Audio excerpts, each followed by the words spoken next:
इस एक चीज का एक्सपीरियंस आपने भी कभी ना कभी किया होगा कि हम कुछ भी पालें, हमें कुछ भी मिल जाए, हम कभी उससे पूर्ण संतुष्ट नहीं होते।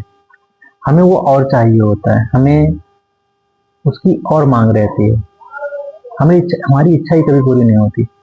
हमारे पास खाने को भोजन भी है, रहने को घर भी है, चलने को गाड़ी भी है, फिर भी हमें और चाहिए होता है और सब कुछ पर्याप्त है, लेकिन फिर भी हम उससे संतुष्ट नहीं है। हम संतुष्ट क्यों नहीं होते, इसको समझने के लिए हमें 20 लाख साल पहले चलना होगा, जब इंसान गुफाओं में रहना शुरू किया था।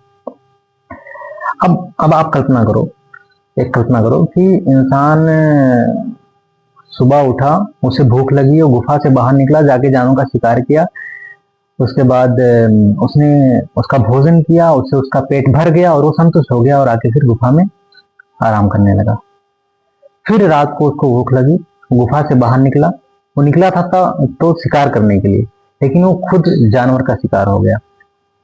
अब सोचो, अगर सुबह शिकार करने के बाद, भोजन करने के बाद वो संतुष्ट ना हुआ होता तो वो और शिकार करता, और शिकार करता तो रात में शिकारी, मतलब शिकार ना हो जाता जानवर का, ठीक है।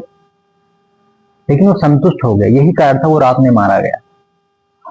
इसीलिए विकासवाद ने, इवोल्यूशन ने इस तरीके से दिमाग को डिजाइन किया, इस तरीके से प्रोग्राम किया कि हम कभी एक चीज से संतुष्ट ना हो, ठीक है।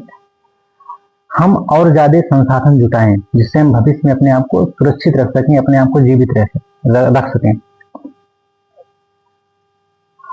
वही कारण है 20 लाख साल पहले जो इवेल्युएशन है, विकासवाद के अनुसार हमारा माइंड डेवलप हुआ, वही माइंड उसी प्रोग्राम पे, उसी कोडिंग पे आज भी हम चल रहे हैं, ठीक है। जबकि हमें इस समय इतना खतरा नहीं है, उस समय जानों का खतरा होता था, इसमें भविष्य में इतना खतरा नहीं है। आप भूखे नहीं मरने वाले हो, आप कपड़े के बिना नहीं मरने वाले हो, ठीक है। लेकिन फिर भी हमारा दिमाग उसी कोडिंग पे चल रहा है, इसीलिए हमें और चाहिए होता है। हम हमें कुछ भी मिल जाता है, फिर भी हम और चीज पाने के लिए दौड़ते रहते हैं और पूरा जीवन दौड़ते रहते हैं और दौड़ते दौड़ते मर भी जाते हैं। तो एक ये समझ में आया ना कि हम संतुष्ट क्यों नहीं होते हैं। और दूसरा सवाल आता है, क्या हम कभी संतुष्ट हो भी सकते हैं?